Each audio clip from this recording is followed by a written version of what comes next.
Hola, muchas gracias por la invitación a este encuentro de Fundación IRFA. Estoy encantado de poder compartir con ustedes, pues a través de estas palabras y este vídeo. A ver, mi perspectiva es regional, es educadora, es comunicadora y jesuita. Las cuatro cosas. Regional, educadora, comunicadora y jesuita. Así que en realidad lo que quiero es compartir con ustedes algunas reflexiones sobre los desafíos que tenemos en nuestra región, la región entera de Latinoamérica y el Caribe, pensando en el trabajo de las radios educativas y de la educación a distancia a la luz de las cuatro preferencias apostólicas que son universales de la Compañía de Jesús. Estas preferencias son una brújula que nos puede ayudar a leer nuestra misión, a discernirla y a renovarla en tiempos pues tan complejos como los que vivimos. Empecemos con la primera preferencia que nos invita a mostrar el camino hacia Dios mediante los ejercicios espirituales y el discernimiento. Yo creo que el gran desafío aquí es cómo cultivar una pedagogía de la interioridad y de la reflexión en los medios de comunicación y en los programas educativos. Y hay dos circunstancias al menos de lo que vivimos en religiosidad, se puede decir, que creo que debemos de tener en cuenta cuando hablamos de América Latina y el Caribe. Y es que nuestro contexto religioso, y esta es la primera, es de creciente pluralismo. Muchas personas de nuestro entorno provienen de experiencias de las nuevas iglesias, muchas de carácter pentecostal y con cierta tendencia al fundamentalismo. Hay otras personas que están pues más bien vinculadas a las tradiciones católicas heredadas de nuestros mayores y que en muchos casos se formulan incluso como expresiones de una religiosidad popular que incorpora ritos y que incorpora costumbres de los pueblos originarios. Eso también está. También encontramos un gran número que puede empezar a ser significativo de personas que se viven en una cosmovisión pues más secularizada, importada de tendencias europeas, por supuesto. Bueno, pues este pluralismo, además, yo creo que en segundo lugar, pues convive con una tensión entre una religiosidad más intimista o identitaria también, que funciona como una especie de núcleo de calor, de dar calor, que no cuestiona mucho ni las estructuras políticas o económicas de nuestro entorno, y otra religiosidad que se vive como profética y que sigue desafiando desde la palabra de Dios y desde el mensaje de Jesús todo lo que sucede a nuestro alrededor.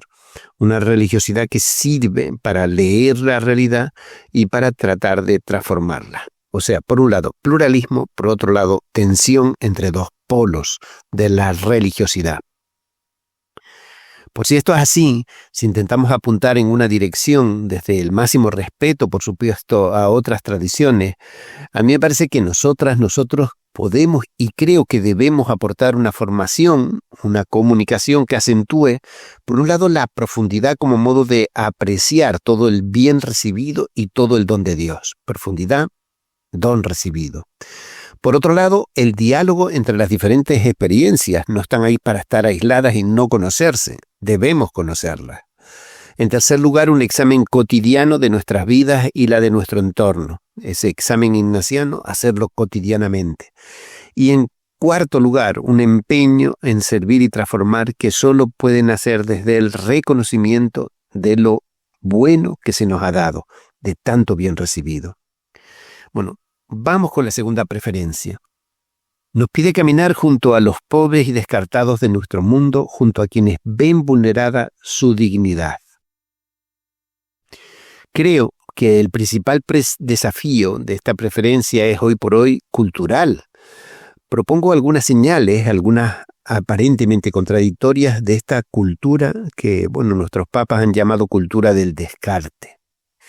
Se nos ha ido metiendo una mentalidad individualista que invita a que cada uno se busque la vida y que nadie se sienta responsable de las heridas del hermano o de la hermana. En segundo lugar, esta mentalidad en no pocas ocasiones se refuerza desde una idea del mérito que lleva a que pensemos que quien vive en peores condiciones es porque lo ha hecho mal, porque no ha sabido adaptarse, porque no se ha formado, en fin, que es culpable de lo que le pasa. Se lo merece. En tercer lugar, hay también una cultura de la segmentación y de la ocultación. Cada vez más tenemos barrios en mitad de nuestras ciudades con todos los servicios y mejoras que pueden tener los mejores barrios del mundo más ricos. en los que no se ve el pobre o la pobreza. Esto queda para otros barrios, para otros lugares, burbujas unas separadas de las otras. Ojos que no ven, corazón que no siente. Y finalmente hay un cuarto elemento, que apunta a que en todo caso correspondería al Estado, al gobierno, resolver la vida de estas personas. Un Estado más pequeño, pero más o menos caritativo o protector, pero oigan, muchas veces ineficaz y corrupto. Bueno, pues de nuevo intentando apuntar hacia adelante, lo que hacemos desde nuestras instituciones debe tener en cuenta esto y a mi juicio puede ayudar a profundizar en nuestros análisis incorporando una cultura del examen, evaluación, valoración, que nos permita detectar realmente si somos ayuda y en qué y en cómo mejorar. Eso es lo primero. Lo segundo, cultivar todo tipo de relaciones que nos ponga en contacto con la situación real de descarte en la que viven muchas personas. Hace muchos años ya, la Compañía de Jesús lo formulaba así en el número 50 del decreto sobre misión de la Congregación General 32, 1975. Decía, solo caminando paciente y humildemente junto a los pobres podremos aprender de ellos mismos cómo ayudar. Y finalmente, en nuestra labor educativa nos toca producir y difundir formaciones apropiadas que den herramientas a las personas para poder vivir de acuerdo a sus valores en el contexto que les toca vivir. Formación para el empleo, para la ciudadanía participativa, para la convivencia, para la vida en familia, para la familiaridad con la naturaleza. Bueno, muchas cosas. Vamos con la tercera preferencia que nos invita, verán, a acompañar a los jóvenes en la creación de un futuro esperanzador. Bueno, lo primero es decir que yo ya no soy joven y que lo que voy a hacer es una mirada desde mi perspectiva de joven acumulado, digamos, ¿no? De joven que lleva mucho tiempo ya encima. Y lo primero es que la enorme diversidad que percibimos en el contexto latinoamericano, a mi juicio, genera mucha dificultad para poder hablar de toda la gente joven en la región. Permítanme de nuevo distinguir. En realidad, a mi juicio, parte de la juventud de América Latina y el Caribe, como le pasa a sus mayores, pues viven con una agenda cultural, de intereses, de deseos, más parecida a la de Nueva York, a la de Boston, a la de Londres, Roma o Madrid. Gente acomodada que se pregunta cómo sacarle partido a su vida, disfrutar de su vida, triunfar en su vida. En algún modo son esas las mismas preocupaciones de las masas más juveniles de los barrios periféricos o ultraperiféricos de nuestras inmensas ciudades. Pienso en Lima, en Buenos Aires, en Sao Paulo, en Ciudad de México. ¿Y en qué se parecen las vidas, los sueños de estos muchachos y muchachas a las preocupaciones de los jóvenes que viven en las grandes extensiones campesinas, sometidas a la presión de la agroindustria o en los inmensos territorios amazónicos, donde muchas veces las alternativas más evidentes son las actividades económicas manejadas por organizaciones ilegales? Aún así, me atrevo a afirmar que buena parte de nuestras instituciones formativas, y ustedes también, tienen que trabajar con una juventud sometida a un panorama marcado por la precariedad, la migración forzada y el desencanto político. Y de nuevo, tratando de aprender de esta realidad en esta tercera preferencia, ¿en qué puede consistir nuestra labor como instituciones que comunican y educan desde la perspectiva de la espiritualidad ignaciana? Me atrevo a apuntar. Tenemos que elegir desde dónde, junto a quién estamos cuando hacemos nuestra misión educadora y de comunicación, pero no para aislar, sino para tender puentes de diálogo y de encuentro como única manera de luchar contra una desigualdad que no para de profundizar en nuestra sociedad latinoamericana. La radio tiene un enorme potencial generando contenidos en los lenguajes juveniles, con sus músicas, distribuyéndose también a través de las plataformas, dando protagonismo a la gente joven en las comunidades, tratándolas como sujetos de su propia vida y no solo como oyentes o como usuarios, que es una palabra que hemos ido incorporando. La educación a distancia es el mejor instrumento para ofrecerles itinerarios flexibles que respondan a la nueva economía digital, a las demandas de empleo, pero al mismo tiempo también que les ayuden a ser y a crecer como ciudadanos de su realidad, críticos y comprometidos con su transformación. Queremos que nuestras radios y nuestros centros de formación sean auténticas escuelas de ciudadanía juvenil y que la educación a distancia sea un laboratorio de innovación social. Vamos finalmente con nuestra cuarta preferencia, el cuidado de la casa común. Verán, hace unos días en el periódico El País de Chile, el escritor Ezio Costa daba cuenta de cómo a nivel legal, a nivel de leyes, a pesar de ser la generación que tiene más información sobre cómo funciona el planeta y los ecosistemas, pues nuestra clase política, sometida al interés de unos pocos, legisla de modo que retrocedemos en la protección de los territorios y de quienes los han habitado por milenios de forma pacífica. Las legislaciones como la peruana, la brasileña, la argentina, la salvadoreña, la ecuatoriana o la guatemalteca, en los últimos 5 o 4 años, permiten cada vez atentar contra la naturaleza, contra la creación, de una forma legal. Esto es así. Además, incluso en los lugares donde la ley protege, el hecho es que el Estado, los gobiernos y la sociedad civil o miran para otro lado, o están debilitados, o sencillamente ni están ni se les espera. Esa es la realidad.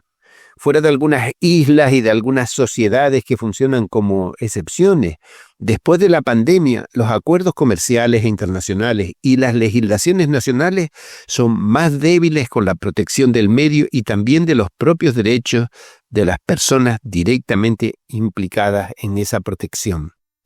De nuevo, es importante apuntar en una dirección a la vez comprometida y esperanzada. No dimitimos de nuestra misión y estamos dispuestos a estar junto a esas personas. Pero además podemos hacer de nuestra capacidad comunicativa y formativa una auténtica plataforma para divulgar. Un conocimiento ¿qué es lo que debemos divulgar? Por un lado, un conocimiento más profundo sobre cómo funcionan los ecosistemas, haciendo que abandone el lenguaje académico o cientista y se adecúe a la cultura de nuestra gente y sea comprensible para todo el mundo y no tanta mentira que les llega. Por otro lado, un conocimiento también práctico de qué hábitos y comportamientos son realmente respetuosos con la naturaleza y con las personas. Hay muchas buenas prácticas que debemos potenciar en nuestros entornos. Finalmente, también tenemos la misión de, primero, denunciar las condiciones crecientemente precarias en las que viven tantas personas por el cambio climático, que les convierte en destrucción, que las borra, que las hace más y más vulnerables. Esa denuncia no debe estar sola. Segundo, debemos impulsar respuestas políticas, sociales, culturales, religiosas, apropiadas, comunitarias, apropiadas para acompañar a las víctimas y para ayudarlas a sobreponerse ante lo que está pasando. No podemos mirar para otro lado. En fin, muy sintéticamente, desde perspectiva, como les decía, jesuita, regional, pues desde esa perspectiva educadora y comunicadora, en la que muchas de las instituciones de la Compañía de Jesús están implicadas en esta comunicación y en esta formación a distancia semipresencial o mixta, a mi juicio nos toca en 5 pasos. Primero, no dejar de contemplar la realidad con aquella mirada de alabanza, de reverencia y servicio, que es principio y fundamento de lo que somos como Compañía de Jesús. En segundo lugar, no desistir de nuestra misión, sino permanecer fieles a aquello que podemos hacer para acompañar en este momento a quienes nuestras preferencias señalan como la población más prioritaria. Tercero, profundizar siempre en nuestro acercamiento a su realidad, evitando la superficialidad, la banalidad de las miradas y las respuestas generadas desde la cultura dominante. Cuarto, mantenernos en una cultura continuada de la evaluación y la valoración que nos permita siempre, de forma crítica, ser mejor ayuda para aquel servicio al que se nos llama. Y quinto, acabo con una oración de petición que propone Ignacio casi al final de su librito de ejercicio. Y cuando Ignacio invita a orar, a pedir, es porque reconoce que no está solo en nuestra mano. Pidamos al Señor conocimiento interno de tanto bien recibido, para que así, enteramente agradeciendo, podamos en todo amar y servir. Muchas gracias.